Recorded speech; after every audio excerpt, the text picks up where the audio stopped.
You people. Muli bulungi. Now, I have good news.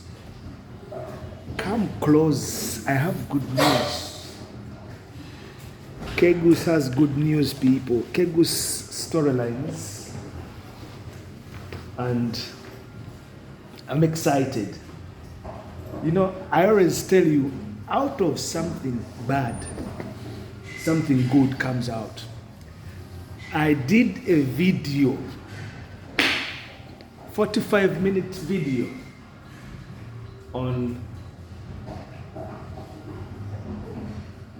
what went wrong with Oyite, Ojok. He was a personal friend of my dad. 1983, December the 3rd, he lost his life in a mysterious helicopter crash in Ruero. Now, this is what I wanted to tell you. From my archives, I've landed on an expose. I have the full story. You know, if you didn't know my dad anyway, Mr. William Simpson Chanda. He was a genius. He used to write everything. Kind of, you call it memoirs, or a diary, in literary language, diary. So everything that he was doing, he documented everything.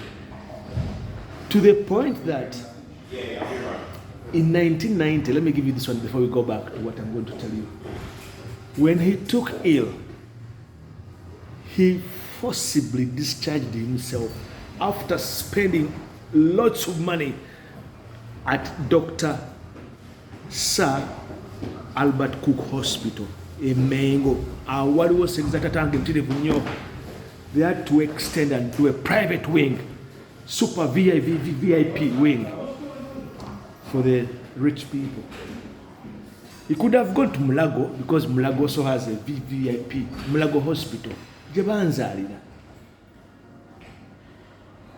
So, upon him discharging himself, he resorts to, or he respites in Chitagowa, the house, very beautiful house. I'll show you the pictures. He had built in the village.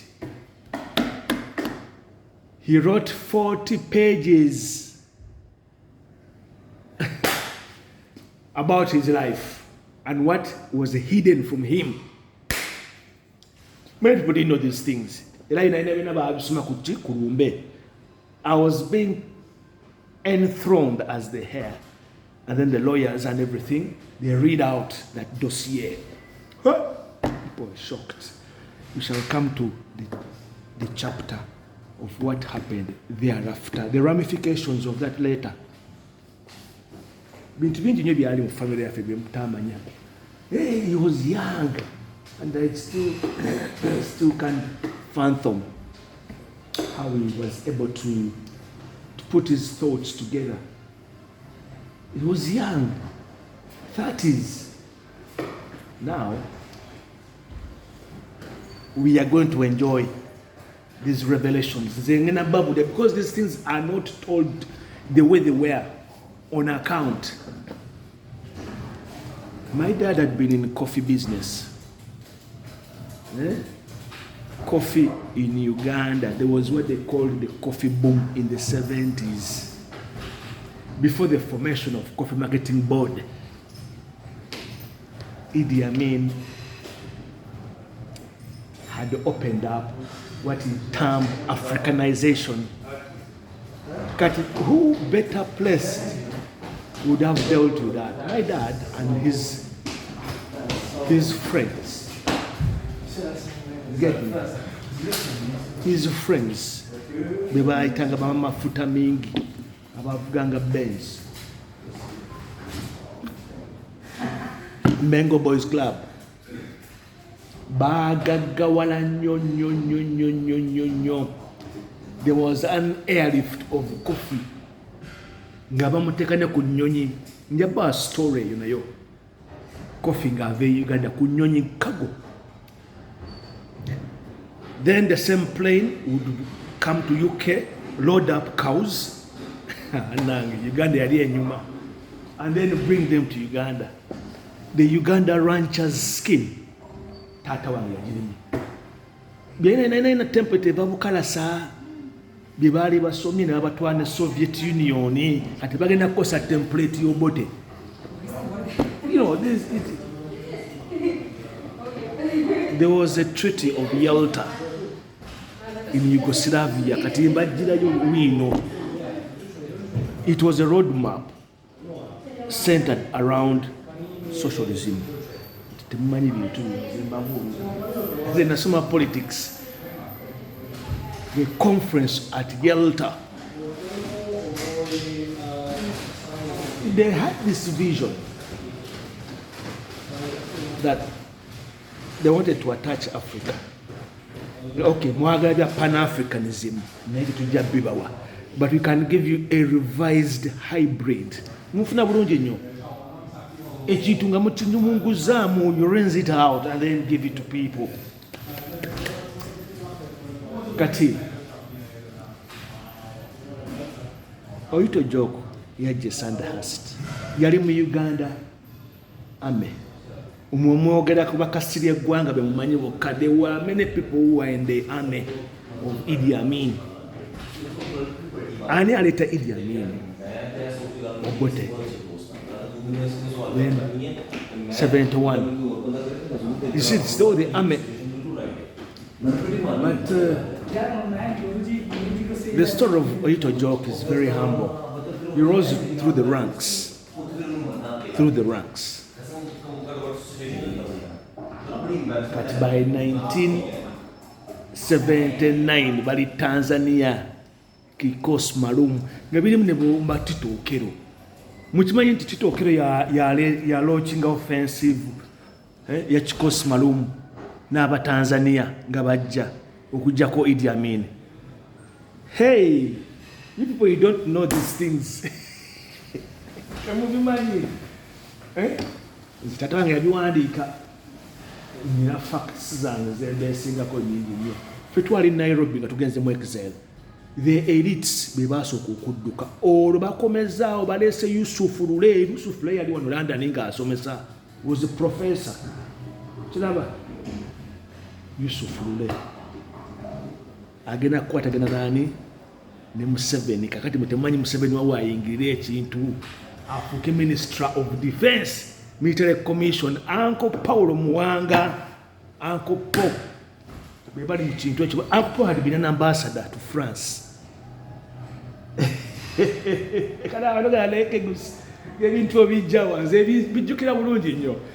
have nina ebintu byange ebya family ate nalimbiraba nange nalimbirabangako Fetwali super privileged. Kati nga tata wange, he was the behind the scenes man. Behind the scenes, the movers and the shakers, right about power brokers. So powerful. We lived a very, I don't know, the chair and the world what Numila. Twandibadde tubeera Kololo, but Kololo was too much for civil servants, public servants. Bandi bonna we batya batusula mu kigagga suburbs. Oyite Ojok agende Sandhurst. Era n'asoma amagye nga agategeera. And the only difference about that was many of the people were outfits of the colonial era. Baali bamanyidde bino bya Gondokoro. What's this guy's name? Captain Lugard. It wasn't. Now, the army was beginning to change. Now it is going to become tribal. The tribal sentiments are going to play. Mukimanyi nti ono yali cousin w'oli Oyite Ojok yalina Oluganda ku Dr. Milton Obote. He had penetrated the army via Tanzania. To them 1969, 1971. So the dawn of the dawn of the era, to call it that, 71. They are overthrowing Idi Amin. No, they are overthrowing Obote and Jacob Idi Amin. Maje, they mutinied the army. There was a mutiny. And they had their reasons. Ngamu 7 yasoma 10-point program, mu 86. Ne Idi Amin yasoma go the program, template. Yatuula n'asoma ebintu. Ensonga lwaki basazeewo amagye taking over. Very interesting. Naye of course behind him waaliyo abaali bakivuga. I am going to reveal ngenda babuulira byonna tatange byalaba alyoka ave Mengo. He resigns from Mengo Cooperative Growers Union, the biggest cooperative union in Uganda at that time, Kongoloma. Nga bamaze okugifuula East and West. Mukimanyi kyaliko East and West nga babyawudde olwo tabula zitandika. So you get these things, they always happen. They always come about, people, these divisions. But you will come 72, the wedding of the year. Marriage my mom. Mbaga yali so much publicized.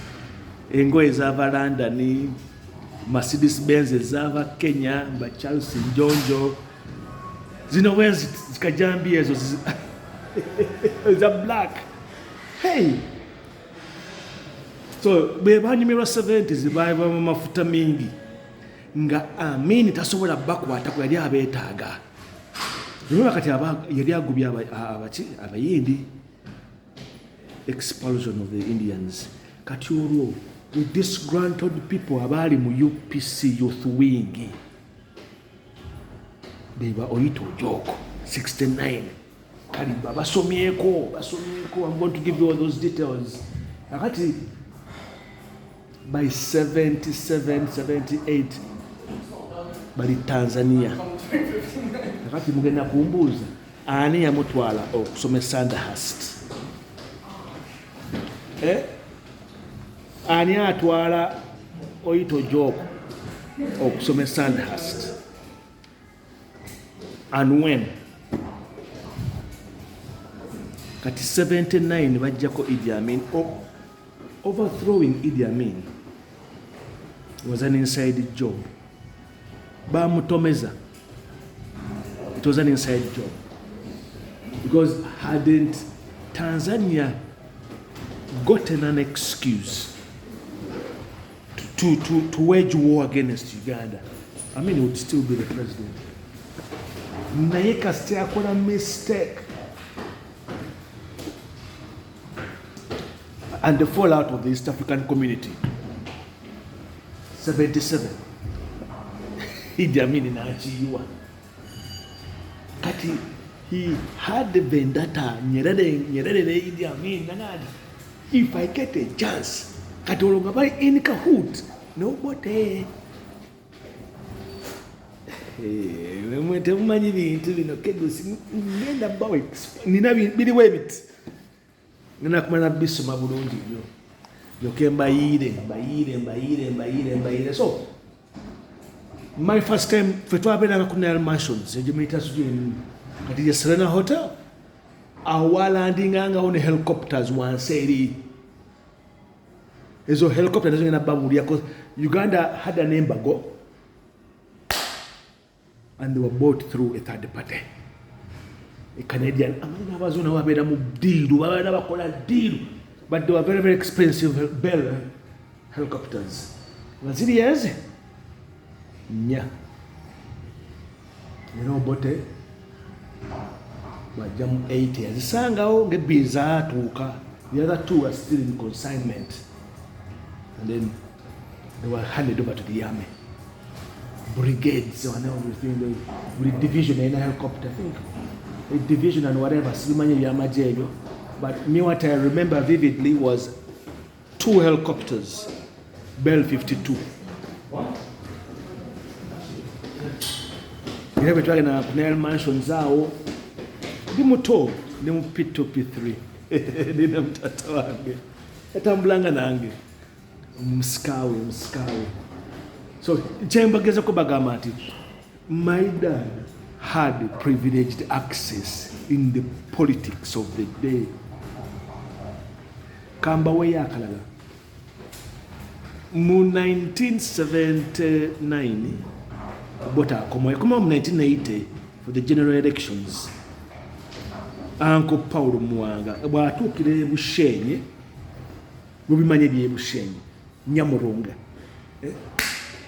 ekyo kyali mugundi Lwakasisi the 3 hours Nyarare bani bonna be baorganizinga naye yali yakomawo dda yali yakomyewo ko nga mwali mu Uganda obuti nali kasoka kuba yutana addeyo they had already overthrown. Kati abakombozi nga bali mu kintu abatanzania bakivugiramu kati bakola military commission babeere wamu kikosi malumu awo Museveni bwayingirira ekintu agenda kufuna oba vice president kiraba. But before that we have Binaisa awo nawona tugenda kukubawo. I have the information. Kubanga nze njukira bali mu Nail Mansion zika basoma results kafe tuli mu hotel naffe bali mu kunywa whisky. Uncle Paul Obote bamuzeyi baffe nga hotel ngeringa bala yonna ejo mwana nkuni banywa myenge giva bweru. Like there was the whiskey run. Remember the whiskey run? Myenge gyabanga Scotland. Nga waliwo Ame shop bia mu mujjukiro obusanikiro obwa green Ame stock bia w'amagye nga alina cover. Then there's the foods and beverages. Mulaba bali Mabirizi Plaza walingawo foods and beverages. Then there was also the Ame shop nga mufuna Ame stock. Zembabuulira ebintu nzijjukira. There was initial excitement in Obote awangudde obulu bwe babba DPA awangula kati baba babusoma idi gundi nakubira gundi electoral commission we yali ani namugamba nti tosoma results says until further notice. Yes, brother. How are you? I'm good. I'm doing a video here. Oh, you did a video? No, it's okay. It's all right. How are you, man? Long time. Yeah. You look tight, man. Keep it up. Thank you. Yeah. All right. I can't do this. Lost out of weight. Kakati. Nga batamide bali mukuseka. We have the thing. We have tuli mu kintu. Okumanya Uncle Paulo Muwanga yalina amaanyi. Yagamba for the next 48 hours results nze nzirina. Nina announcing. They sleep over there Mwenge. Then they announced the president nti Abota awangudde. Naye kati nga bamuzeyi baffe baali bamanyi omuzannyo nga bwe gugenda. You have to reward us. Tufuniramuwa kati ye coffee. Wagenda okuva entabwe problems z'Obote zitandikirawo straight away. Ate kati ngeri yali ayize baali bamuyize they knew his habits now baali bamutegedde emizeegye yagala nnyo ogwo omwenge ogwo gwa whisky ogwo ate atandise okulwala atandise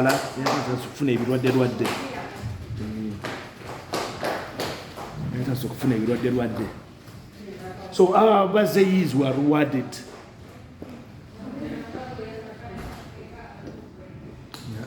baba bali mu coffee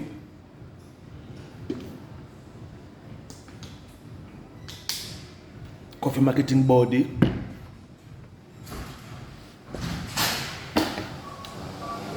Mr. Rogers Mukasa, Uncle Rogers Mukasa. They have never did out. My mom also enters government. Civil. No, I thought was civil corporate. Yeah. Uganda Development Corporation eyo. Ne mwanyi. Kati waliwo scandal esooka. Oyite Ojok was rewarded. Oyite Ojok yagamba amaje n'ekirala nga bamuruwadinga bamukwasa coffee marketing board.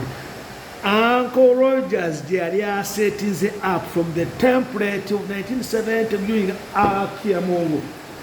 He just drained the whole thing to the point that n'Abamerika bakiyingiramu. Sente zina we zaalaga mpitirivu. Ati dossier ng'egwa ku meeza ya Obote nti there's a lot of embezzlement here. Kati sente zaali tied ku mabanja IMF ebanja ega we want our money, you are due on the loans and all those kind of things. Kati Obote ng'alese bino bigoni parastatals yani byonna byonna ebyo you guys it will be one video. So ngena bawa expose. I'm very excited tugenda kuba series eno bulungi nnyo.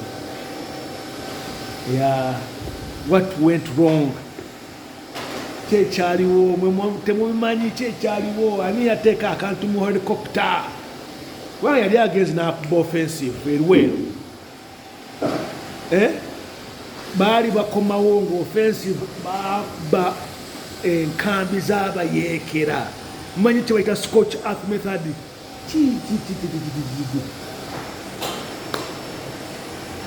Museveni baali bamumaze baali enokuddeo round 2 yaliwo naye information eyo ngiina. Information kegusa agirina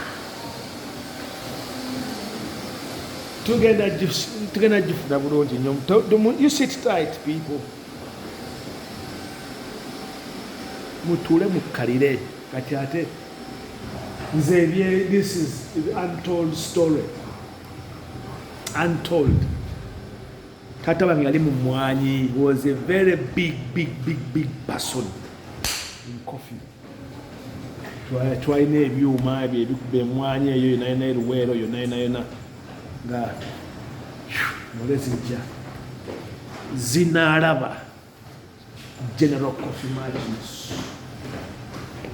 Hello, Christina. Hi, how are you? How are you? I'm fine. Did you come yesterday? Yeah. Okay. Change class. Right. Ready for Sam today? Hard work. All right. Let's see inside. All right then. Zinaalaba General Coffee Merchants ne shares mu Lake Victoria. Mulaba ekigambo Lake Victoria bottling. Lake Victoria Hotel. My dad had shares. I think it was majority shareholder. It used to be called Uganda Hotels. I think Zanu came up with that name, Lake Victoria. Nga tugenda tusiiba Ntebe. Bintu binene bikyaliyo. Kati buli gwalinga mu nyago. Buli omu n'atwala kyatu Ntebe. But of course, they were the players behind. They were the billionaire elites. Kati allegiance zigenda kukyuka ngenda bawa byonna biwandiike. It's all written. I gave you my dad's life story.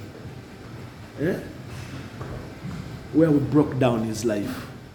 24, gets married, blah, blah, blah. He grows up in the Church Missionary Society, whatever, this and that. You know, mwana mujja na jina biwanvu. And then everything takes off from there. So, Kololo airstrip, wetwalinyiranga ennyonyi nga ndi mwana muto bantwala Kenya mama nga agenda kusoma.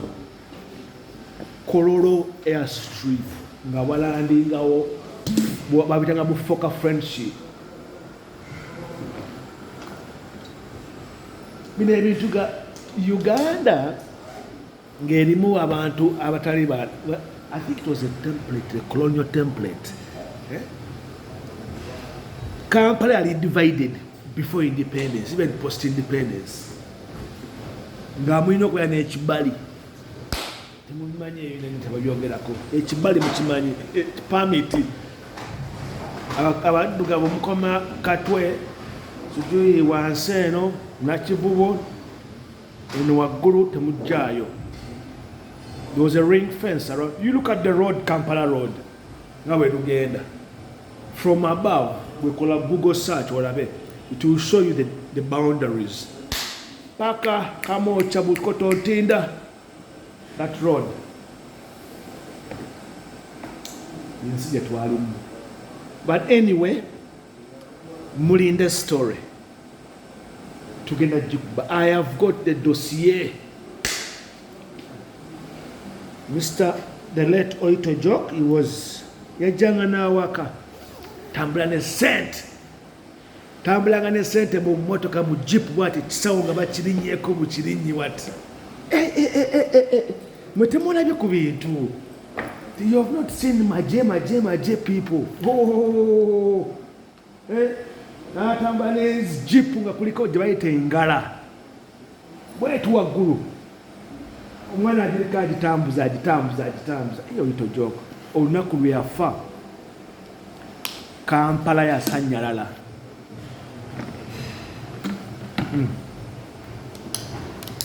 Meeting naziberanga meeting sente zali zigaze sute zirandi zabulira awo neyabirimu n'asirika mumumanyi yalimu n'abazungu ezo nebazikuba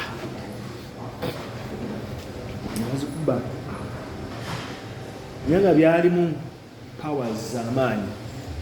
Okay, I'm not, this is in the past. Like I've told you, my dad, Mr. Ojok was a highly educated Ugandan in the army. Era nebyaleeta mu magye byali bingi nnyo. So yali part of Museveni, bonna baali be bamu. History temumanyi. Kiraba yalina Oluganda Obote ziti Langese. And then we shall continue. There's more revelations. There's more revelations, people. Okie dokie.